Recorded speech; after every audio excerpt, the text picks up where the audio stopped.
All right, what's up, YouTube? This is BoxingWave, and let's start off by saying rest in peace to Queen Elizabeth, who passed away yesterday at 96 years old. She was on top of the throne for 70 years. All right, and just want to, say, send my condolences to all of her loved ones or family, the royal family, and anyone that's affected by this. Okay, this is a big deal. Anyone that has been running a nation for 70 years has been a big part of a lot of different periods. I mean, way before my lifetime. I know people have, based on the history, I know people don't feel a way. Some people are happy about it. Some people are very upset about it. But it's definitely affecting everything over there in the in Great Britain.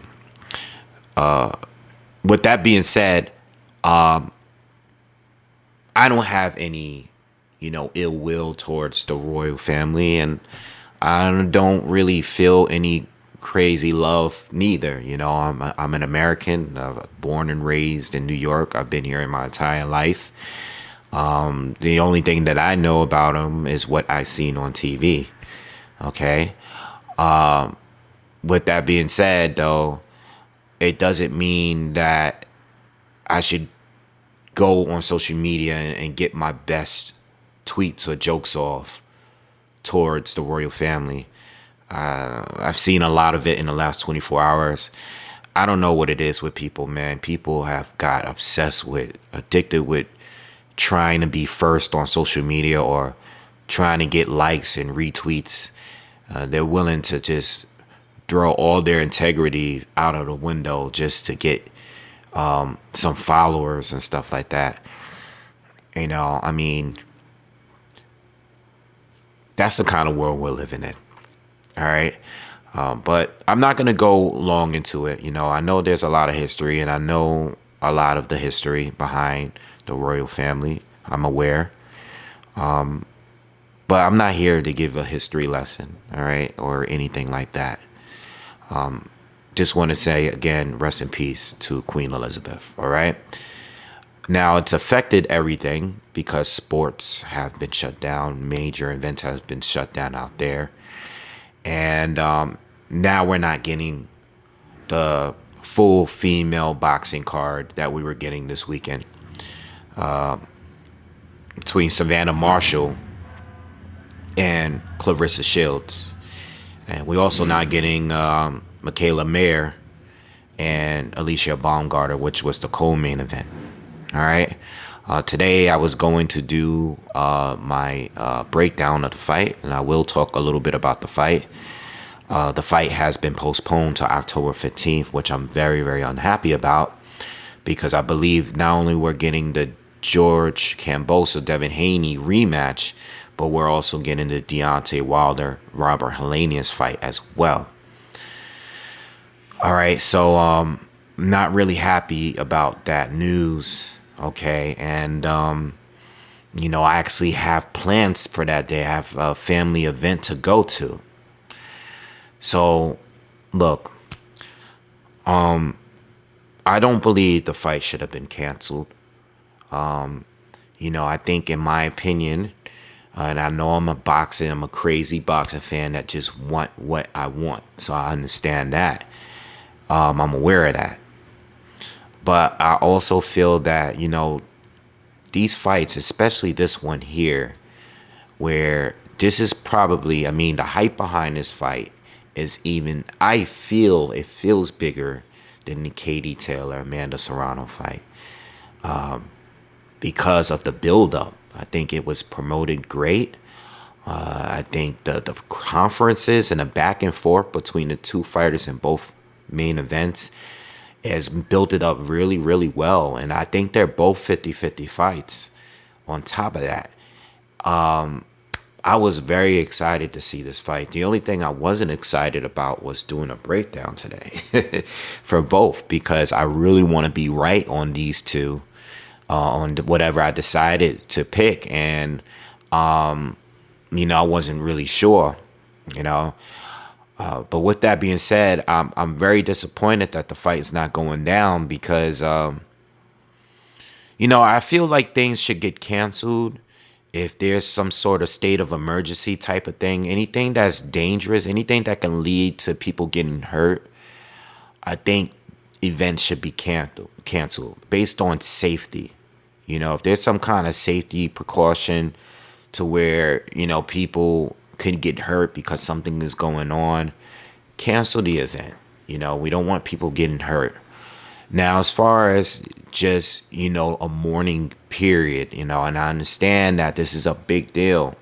And some may take it a different way based on what I'm saying, but, putting these events together, people really look forward to these events. People are traveling to see these type of events. They're spending money on flights. They're spending money on, hotels, and they're the people, the parties that are involved. They're traveling with their camps. It costs a lot of money, and it also takes. You have to schedule, and you gotta work and prepare for this very moment. This was the biggest moment for all the people that was involved in this, and it just got stolen from them. And I know the fight was postponed, and they will fight eventually. But, people look forward to these things. People plan and they cancel things. They take off of work. People really do a lot in order to make these things work out. Most people just can't recover from these events getting canceled like that. And not only that, from an emotional standpoint, it's just a drag. It's a drag for the fighters. It's just a drag for the camps. All parties involved, plus the fans. Some of these boxing fans, and I'm basing this on the comments that I read from just my subscribers alone. Some of these people that are into this sport really, they don't have much going on in their life, or maybe they're going through some things, some negative things. And these events, especially if you're a hardcore fan, it's an escape from whatever you're going through. I know that for a fact. So if you're out there, all right, and you're ready and you're pumped up to go, and you had a terrible week, right? But you're looking forward to this fight, and it gets shut down, not due to an injury, not due to, those are bad too. The injuries are bad too. That's always been a bummer when it came to boxing. But, it's just did this really have to be canceled? Can you make some time in the event to even if it was a long period, just to pay your respects to the queen at the event while everyone is there, before the fights, before the main events. I think that would have been the best way to do it, because people will have the opportunity to mourn and pay their respects, and at the same time they would have had a moment of watching some great boxing. And that's been stripped from everybody. I wanted to go live tomorrow. I was looking forward to going live tomorrow. And it felt like a super fight. We've been talking about Tyson Fury possibly fighting AJ this week. So I know that's been getting a lot of the news. But, the fact that we have Canelo Triple G3 next week and hardly anyone's talking about it, right? Because of this fight. Everybody's talking about this fight. Not many people are talking about Bud and Spence right now. Not many people are talking about some of the other fights that's coming up, because it's this fight here.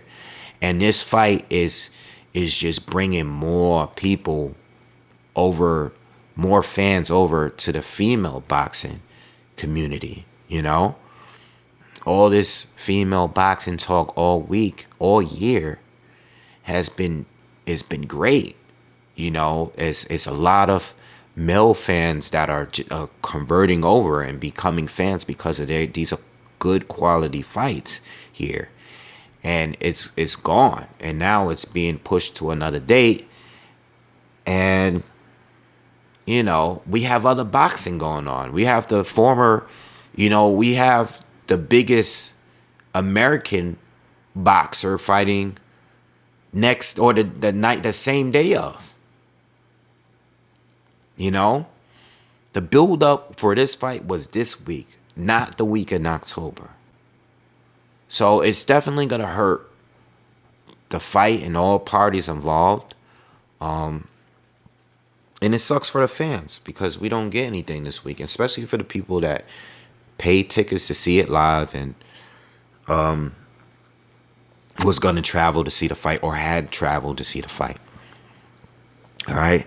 Not everybody can make the money back and don't have it like that. Some people really spend whatever it is they got to go to these events. You know what I'm saying? So it is very disappointing. So let's talk a little bit about the fight. I'm not going to give a complete breakdown. I would like to in a separate video though. I didn't even record it before this was, I wasn't going to record it until today. So Alicia Baumgardner was fighting Mikaela Mayer. And there's a lot of bad blood between the two. I'm familiar with both. I definitely was familiar with Mayer a lot earlier, okay? I've been watching her fight for a lot longer. I like both women. They're both beautiful women. They're both very talented, I like them both. It's not like I had a side here. I like Alicia. I love Mikaela. I like both of them. And I was looking forward to the fight. Both of them, Mayer is unified, and Alicia, she holds one of the titles there. And they're fighting at, Super Feather, right, at 130. And, I do believe that they're the two best people in the division right now. Alicia's got one loss, all right? Mayer's still undefeated. I was trying to look for the fight that Alicia lost, and there's no full fight. I couldn't find the full fight.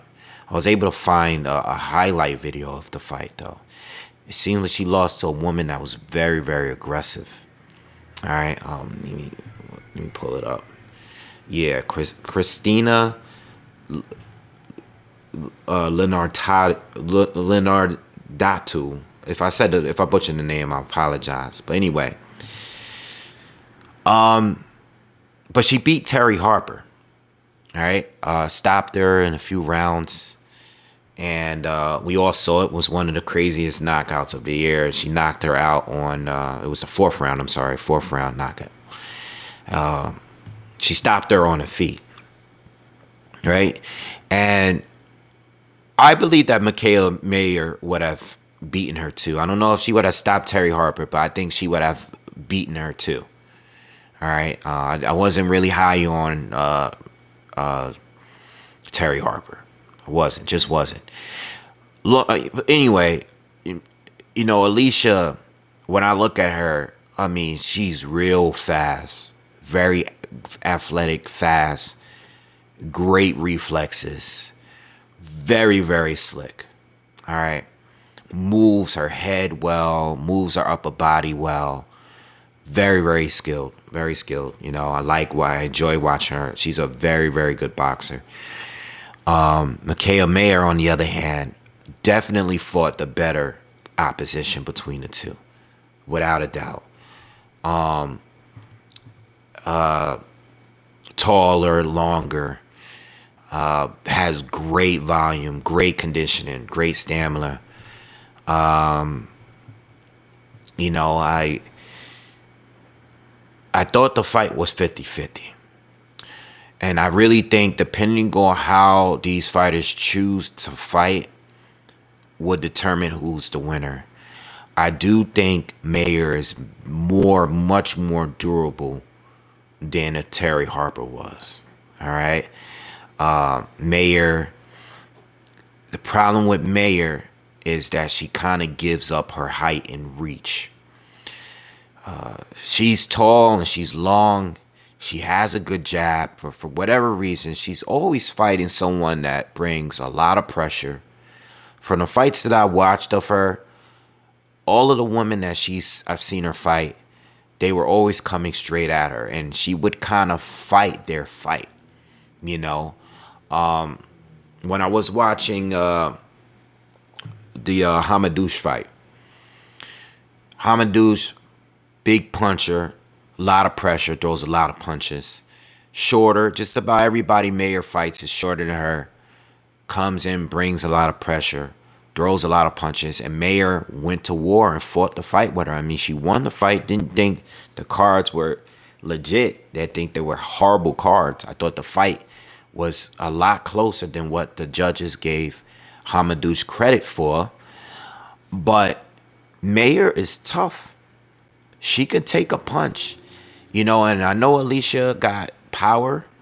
I know what she did to Terry, but I thought Mayer was, at some point, because of the fact that Alicia moves so well and she boxes and counters so well, I felt that Mayer would have gotten to a point where she started to put pressure. She might have taken a lot of damage, but if she had put enough pressure on Alicia, and outworked her, she had a good shot of winning the fight. I probably would have went with. I'm still kind of leaning towards Alicia winning a decision, just because I just think she's more technical. All right, but I think Mayer had a really good chance of winning the fight as well. All right. Mayer, the problem is with Mayer, when I was doing field study on her, I was trying to find someone that had some sort of slickness so I can see what she would do with a fighter that is not just going to be coming forward in a straight line and is there to hit, and I couldn't really find that. If there is a fight out there, let me know. I skimmed through maybe about a good 3 or 4 fights of Mayer, some that I've already seen before. All right. But yeah, I was leaning towards Baumgardner winning a decision. All right. A close decision. But you can make the argument. I'm cool with people that pick Mayer because, again, Alicia doesn't have the resume like that outside of the Terry Harper win. Right. And if you don't rate Harper that high, which I don't, I think Mayer would have beaten her too. Probably wouldn't have stopped her so soon, but she would have won for sure, in my opinion. And that's not to take anything away from Alicia. I'm just saying that, I'm just calling it what it is. Mayer fought better fighters up to this point, in my opinion. All right. All right. So, and then we have Clarissa Shields against Savannah Marshall, which I've switched my opinion on it, and I'm definitely voting, or not voting, but I was definitely rooting for Clarissa Shields. I'm going for the American here, but I'd be honest, I wasn't sure. I've seen a lot of Shields fans saying that Christina Hammer was better than Savannah Marshall. I totally disagree with that. There's no one there on Clarissa Shields' resume that is better than Savannah Marshall. Stylistically, there's no one there that's better than Savannah Marshall. All right. So this was also a 50-50 to me. Two totally different fighters, but great fighters, highly technical fighters. Clarissa clearly, has a speed advantage there. Better defender. All right. Great head movement, great upper body movement, real slick, quick, sharp. All right. Great conditioning, goes to the body well. All right. Can mix it up good. She's a champion. The champion she is for all the right reasons. Right? Hardly loses any rounds in her fights. But you got Marshall, who's tall and long, has some phenomenal angles. Love her angles. Love her feet. Love the way she, steps around her opponents. Clarissa is a lot more flat-footed. Marshall is more of the mover between the two. Shout out to Boxing Gems. If you haven't checked out his breakdown or his film study, not a breakdown, but a film study he did on the two fighters. He did an excellent film study on those two. I mean, he exposed all of their strengths, all of their flaws, anything you needed to see.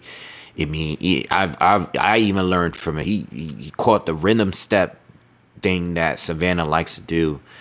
Check out the video. Great video from Boxing Gems. Shout out to him and subscribe to him. We was actually texting this morning.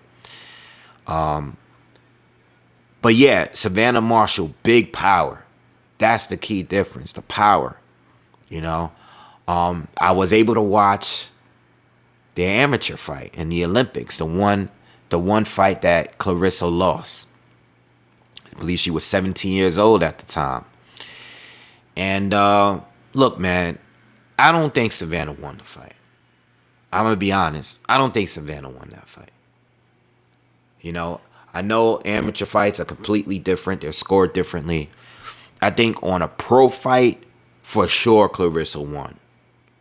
But even from an amateur standpoint, I still don't believe that Clarissa lost the fight. All right? I don't think she lost. All right? Not the biggest robbery I've ever seen, but I think she got robbed. It is what it is. But what I will say is that Marshall does not fight anything like that. In fact, Marshall improved more than Clarissa. And that doesn't mean that she's better. I'm just saying from where the both of them, how they both fought at that time, Clarissa has polished up the way that she fought back then. Whereas she still fights like that, but she's polished it up. She's tightened it up. Whereas Savannah fights like a completely different fighter. She's much better than that version of herself back then. The only difference is she is, one of the major difference from there is that in that fight there, she moved a lot more. She stayed on the perimeter a lot more. And she just worked behind the jab a lot more. Whereas now, she takes a lot more risks. She's more of a pressure fighter. High volume puncher. Like I said, the angles are crazy, In that fight, I do think Clarissa fought the better opposition up to this point, for sure. Even though they have I know that they have common opponents where, Savannah knocked them out and Clarissa went the shield distance with them. Clarissa Clarissa is not a knockout artist. She's just not. She's a woman that likes to neutralize all your strengths, and beat you on points. She just outboxes you, whereas Savannah's looking to stop you. All right? The fight can go either way because Savannah, let's just say that this goes to a decision and Savannah is not able to offensively be as dominant as she normally is. How does she look?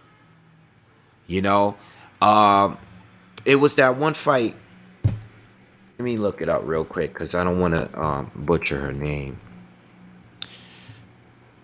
And all right, so Savannah, I was watching a fight against Orozco, between Savannah Marshall and Orozco, I believe. Was it Orozco? It is a fight that went to distance, right? And I was watching the fight and I was looking for holes in Savannah's game. And not saying that she had any real holes in that fight, because she still won clearly. But it just was a decision win. And you're fighting someone that is a pretty good boxer. Orozco boxed well. I don't know what she's currently doing now at this point in her career. But it was one of those fights where I said, okay, I'm seeing some of the flaws. I'm seeing Marshall get hit a lot. I'm seeing someone that boxes pretty well, that moves well. Carissa ain't the biggest mover. She moves, she's flat footed, but she knows how to control distance well. She knows how to stay in that perfect sweet spot for herself. Right? She'll take the steps back, the half steps back, and step forward. She knows how to move. I think when I watched that fight with a rose guard, I said, as dominant as Marshall looks, I still feel that she can be outboxed. But I also feel the same about Clarissa. I don't think Clarissa is unbeatable. I think she looks very, very good. But neither one of them screams like, I don't think anyone can beat the two of them. I think Clarissa, this is definitely the best fighter out there, the most dangerous fighter for her. And the same with Savannah. I don't think the two of them, neither one of them loses to anybody else right now. But with their styles, they have completely different styles. And, they have advantages where it can totally either neutralize the other fighter, or it can make it where it's so competitive because they're both giving each other trouble and different looks that they're not used to seeing. So when I say Clarissa has the better resume, she has the better resume, but she doesn't fought anyone that fights like Savannah, in my opinion. Same with Savannah. She has a lot of knockouts, but none of these fighters were hitting her with anything that would make her relax. Clarissa would have to slow down the pace to make it work for her. Just like Savannah would have to keep pressing the action to make it work for her. You want to put the pressure on. She's better putting the pressure, but you never know. Maybe this would be the fight where Savannah is not coming. Everybody's talking about knockout. I was not expecting a knockout for neither one of them, first of all. But everyone's talking knockout this, knockout that. And I'm like, well, what if Savannah come in this fight and fights a totally different fight? What if she went back to a little bit more of how she fought in the amateurs that night?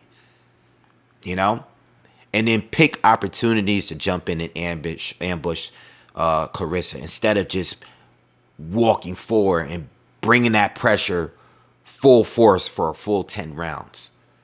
You never really know. You know what I'm saying? At least with Clarissa, we kind of know the fight she likes to fight. I think the biggest issue with Clarissa that I had was the first one was feet. When Savannah likes to step around you and stuff like that, use those angles, I was more concerned about Clarissa pivoting and following her and keeping her right in front of her, instead of, and without leaving herself completely open, getting caught from an angle from a punch she don't see coming. That was one thing. The second thing is those flurries she likes to throw. I think she should shorten up those combinations a little bit. Don't throw those wild flurries and leave yourself open. Savannah has a very explosive uppercut and a hook. You don't want to get caught with neither one of those. You know what I'm saying? I know Clarissa has been down before, but she wasn't really hurt bad in that knockdown. It was earlier in her pro career. Was it Hannah Gabriel's, I believe? Listen, man, you get dropped. It is what it is. She's not chinny. At least she hasn't proven to be at this point. And people need to remember, just because Clarissa is not as big of a puncher doesn't mean that she's not aggressive neither. She's not a runner. She's not much of a mover. She stands right there. And she's waiting for whatever you're going to throw out. She doesn't go anywhere. All right. But yeah, Marshall, power, the uppercut, the angles. Marshall brings a lot, They both do. They both do. I'm leaning towards Clarissa because I don't know what Savannah is going to do with someone that boxes that well. And she just can't run through like she's normally used to doing. I haven't seen Savannah fought anyone that was bringing the fight to her past like the first round. I've seen Savannah get rushed early, but they couldn't keep up that stamina. You know what I'm saying? They didn't have the energy to keep pressing forward. Clarissa is a very good boxer. She's much harder to hit. She's a good counterpuncher, and she has a lot of speed. She's better defensively, too, than all of these other women that Savannah fought. I don't know how Savannah is going to look against Clarissa when there's no fighter. There's no fighter. And you can make the other argument, too. You can make the same way. But there's literally no fighter that's even given an ounce of competition. You know? I'm not basing it off the amateur fight. And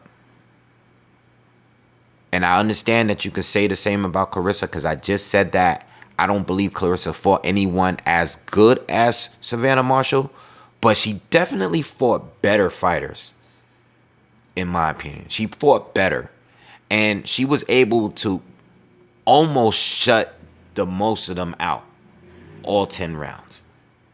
You know, just about all of them, almost all of them. All right. And I don't think that she's just some feather-fisted puncher neither. You know, that's another thing that has been going around. And I totally disagree with that. I think she does hit hard. I just don't think she's a knockout artist. I think she hits hard enough to where people will be mindful of coming in. You don't want to get hit by her. You know, I'm leaning towards Clarissa because I see what she can do at the elite level, whereas Savannah, I want to see more pushback. If I saw a little bit more pushback in her fights, I would have probably leaned towards her because she looks more dominant, and I think it's the easier one to go with. But I don't see a knockout happening, and I definitely see this fight going to distance. And in a decision, I'm leaning towards Clarissa as long as she sticks to her game plan. I feel like they both have to fight the perfect fight to win. I feel like it could be a split decision win for either. I do think that if the fight is really that close, where it's like 5-5, 4-6 debatable, there's a good chance Savannah might win because she has the hometown advantage. I do think that is a factor in boxing. Yes, a lot. So if it's really that close, it probably go to Savannah. But I think Clarissa, by the end of the fight, I think I'm going to go with Clarissa. I don't think I see the fight. I'm picking her because I see Savannah not being as aggressive as she normally is. I think she's going to be a lot more cautious. And if the fight goes that way, I think Clarissa wins the fight on points based on that. All right. I think she's going to get caught a few times, and it's going to make her more hesitant to just lunge in and just do what she normally does. All right. Against the other opponents she's faced. All right. Anyway, that's my views on all of this. I wanted to just at least give a breakdown anyway, since even though we're missing the fight, we could talk more about it. But, you know, it's really unfortunate the fight is not going to go down. All right. So anyway, that's my views on it. And I should have just went live and chatted with you guys. But I'll definitely be going on live first thing in the morning. You know, I expected to be on live all day covering this fight tomorrow. So anyway, this is just, I guess, a video just talking about the whole cancellation. And I will see you guys tomorrow morning. All right. Peace.